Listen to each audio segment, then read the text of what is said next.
Welcome back for another PianoTales podcast. My name is Amelia Fong, and I'm really excited to introduce today's guest, Boles. I came across him online when I was watching some videos, and he really stood out to me because he was analyzing Disney music and the songwriting aspects that make them really stand out and how they're so impactful. He's able to communicate these nuanced aspects of music for a general audience, for people who don't study music. I am really excited to learn from him. He's also a songwriter and a songwriting teacher.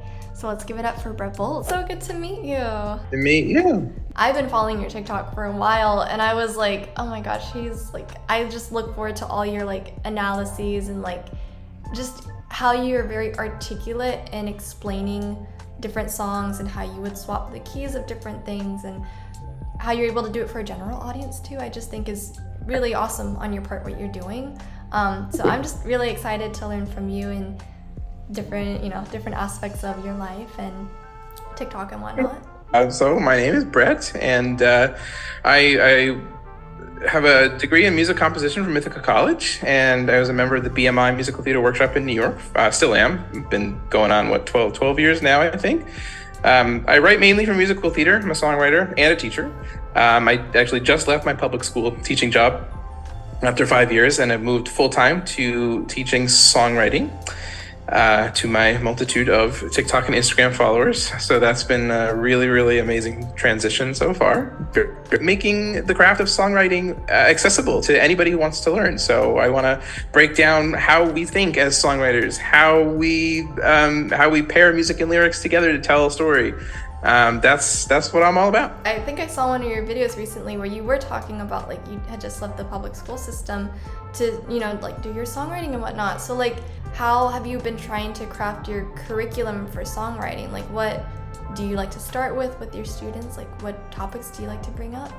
So I'm structuring it similarly to the way that the Berklee master's program is structured. I went through not all of the master's program, but I went through a good portion of it, and I really like the way that was structured. So I tend to approach things. I break things down to lyrics and music. So usually I have each of my I call them phases. So each phase is about 4 weeks long, and we spend half the time on lyrics and then half the time on music, and then we sort of put them both together. So we talk a lot about rhyme scheme and sense-bound writing and melodic contour and melodic stress, and then how we pair those things together to make sure that all the elements of a song are telling the same story, or at least working together to tell the same story. I know you were teaching in public education. Had you taught songwriting before, or is this new for you? I hadn't taught songwriting in a structured environment before. I mean, I used to teach private voice lessons, and some of my students were sort of into songwriting, so I would help here and there. But this is the first time I'm doing it in a structured environment with people who are there specifically for that purpose. So I'm all about trying to. There really isn't a way, I found anyway. There's nothing, unless you want to go to Berklee and get a master's in songwriting or get a minor's in songwriting, and you're spending tens of thousands of dollars, if not hundreds of thousands of dollars on school. There's really nothing out there for songwriters like what I'm offering right now, which is why I was really excited to do it, because people want that, and I like to provide a way for people to do that without spending all that money. And I figure since I've been through it, I've spent all the money, I've done all the stuff, I can weed through what people really need to know and what they don't need to know, and put it all together in a way that is sort of my own unique brand. Yeah, I feel you on that. It's expensive. Higher education is not cheap. And it's what you're offering is wonderful because you have the background and you have the following too, and you've really proven yourself through your videos, wonderful teacher. So I think it's really great what you're doing and being able to craft everything.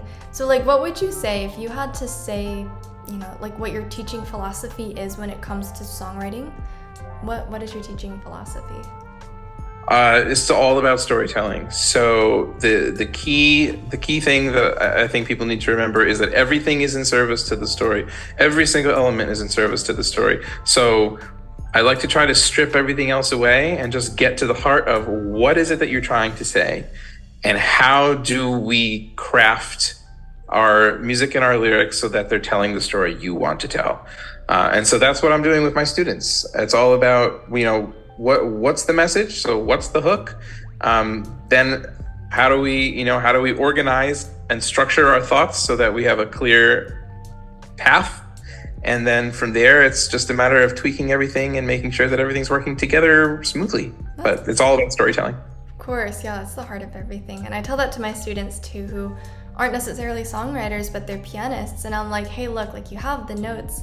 Obviously, it's important that we know what we're doing, but like we want to make sure that at the end of the day, like we're playing piano, we're doing music because we're telling a story either to ourselves or to an audience. And that's at the heart of it, really. Do you have any like favorite exercises that you like to do with your students to get them to like engage with that philosophy a little bit more, their story and who they are? Yeah, I think the sense-bound writing part of this is something that really has been resonating with everybody, and it's been unlocking things for them. They feel like a lot of people felt like they couldn't really come up with too many ideas, or they'd start something and wouldn't be able to finish it. And by having them sit down and do like a 10-minute, a 5-minute, and a 1-minute every day with just one word, either object writing or who, where, when writing, and staying really close to that sense-bound language, whether it's sight, smell, taste, touch, hearing, movement, whatever it might be, that's been a way that my students have been unlocking some really cool things. That's awesome. Yeah, I remember Andrea did that with us too in our class. Like get up, move around, lay down, turn the lights off, like all these different things. And then to really like settle in on one particular singular object and like write on that. And it's really cool. Yeah, it unlocks a lot. So now I'm also curious too, because you have your songwriting courses, which I think is great what you're doing, because I've also like in our department at Oclef, I've also been trying to help my students a little bit with songwriting because I noticed they take interest in that, and I'm like, oh, okay, well, that's awesome. Like, I'm really glad that you're interacting with it because they're just so, not just verbose, but they're just so creative and they have all these ideas. So that's cool with them. And I think it's interesting too what you're doing on TikTok because like, I'm just curious like how you got started with that, because I guess I don't know what your audience is like. I don't know if they're mostly musicians at this point, because I know there are some people that do know you too and they're not musicians, but they love like watching your videos. Like my friends like love your videos, but they're not musicians. So like, how did you get started with TikTok? So I started 2.5 years ago, and I was right before the whole pandemic thing happened, but I had been notoriously horrible at social media, believe it or not. I never really got it figured out. So I made sort of it was right around the new year, and I made a New Year's resolution to myself, which I never really do. I was like, I'm gonna get better at this thing, and so it was. It was like one of those like shower thoughts. Like I could teach people about how songs are put together, and I think I was sort of uniquely positioned as an educator and as a composer and as an actor and a performer. To be able to deliver this content in like my own kind of unique, hey, it's the MC kind of way, and it was something that I hadn't seen anybody else doing. And it was also something that it was so like sort of a bottomless well. It was, I can know I would have content forever and would never need to like reach too far to find something to post every day.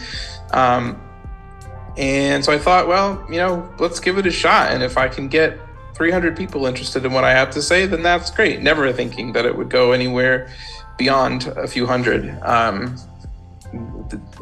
As we all know, that changed. But I find that my audience really runs the gamut. I do have a lot of musicians that follow me and a lot of songwriters, a lot of very well-established songwriters that follow me. And then I have people that have never written a song in their life or never really thought about music in this way. And that's my favorite thing to do, is inspire people who haven't thought about it in this way before, because one of my favorite comments to get is, now I'm listening to music in a new way.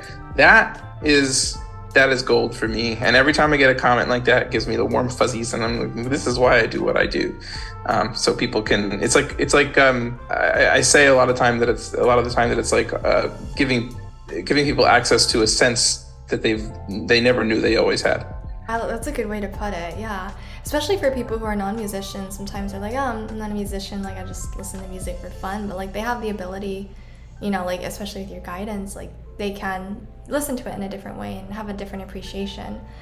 New level, it's a deeper level to appreciate music on. And it's not like, it's not like a magician giving away how they do the magic trick, which sort of takes away from the enjoyment of the trick. I think in a lot of ways, learning how a song is crafted only makes it that much more enjoyable when you start to listen to other songs. Like, oh my gosh, he's like going up on that word, and that makes perfect sense because it's talking about that, or whatever. There's different ways of thinking about it. You run into any major challenges? Because I know TikTok has like a certain time limit on some of the videos. Like you have to pack a lot of things into one video. What do you prioritize when you try to like film those kind of videos? Well, I still try to keep my videos at about a minute or less. Sometimes I go over. I mean, now you can record up to 10 minutes now on TikTok, which is a little ridiculous. But I forget most people don't want to pay attention that long on TikTok. So, but at first, when I only had a minute to do it, it was let me find one thing to talk about in a song, one angle of this thing, and let me just make sure I really hit that home. And after a bunch of times of doing that, you kind of get used to the format. So it's like, you know how much information you can get in a minute, and in a way where, I always try to make it, I try not to use too much musical jargon so that anybody can sort of understand what it is that I'm saying, which is, I think, one of the reasons why it's been as successful as it has been. Because I don't, I'm not always talking about, well, there's the dominant or the subdominant or the mediant, or you go to the flat six and you go to, because a lot of people are not going to understand what the heck that is. So just put it in language so people can understand. And I think prosody is really easy for people to understand in a lot of ways.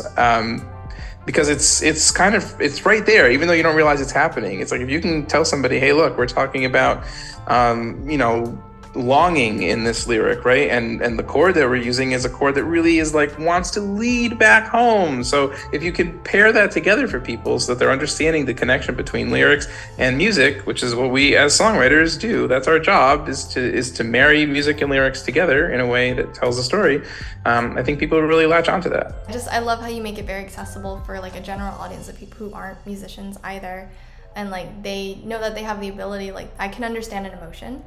And like, I can understand generally like where the music's heading and how to connect the two. So I think it's really great, like how you've been able to do that. Like my boyfriend watches your videos. He has no background in music. He'll come to me and be like, look, isn't this so cool how this song works? Like, let's listen to it in the car. And like, we do. And I'm like, wow, like I've never thought about it in that way. And like, now he's able to like talk to me about these things, like me as a musician. So I'm like, thank you for that. That's amazing. Thank you. That's amazing. I'm so happy to hear that. Yeah. I just have a couple fun questions for you and we'll wrap up. But a couple fun questions was, is what's been your favorite song to analyze? And then the second one is like, I know you do musical theater. So your favorite, like, it's hard to say, but musical theater show. Oh yeah, that's actually an easy question for you. Okay. So the first question, I think my favorite one that I've done so far is How Far I'll Go from Moana. How Far I'll Go from Moana is a much cooler song than you think it is. That was a blast to do. And just the fact that Lynn actually watches my stuff and pays attention to what I do is just like still mind-blowing to me. But yeah, that's been my favorite one so far. And then my favorite musical of all time is Ragtime, Ahrens and Flaherty, and Terrence McNally book. It's an incredible show. That is amazing. Oh my gosh. Well, I'm so happy to hear all of that. And yes, How Far I Go, that was one of my favorites too that you analyzed. Oh my gosh, that's awesome to hear. And Lynn watching your stuff is like just a huge achievement because he's like, S-tier songwriter, like amazing lyricist. Well, I just want to thank you so much for your time and just for sharing like what you've been doing, your songwriting classes too, and like just your overall journey, I guess, since you started social media too. So that is so great to hear. My pleasure. And feel free to reach out if you have any other questions. I'm available, so you know how to reach me. Will do. Pleasure talking to you. Pleasure. Bye, Brett. Take it. All right, so that was our episode for today. Thank you so much for joining me and our guest. Until then, keep on creating.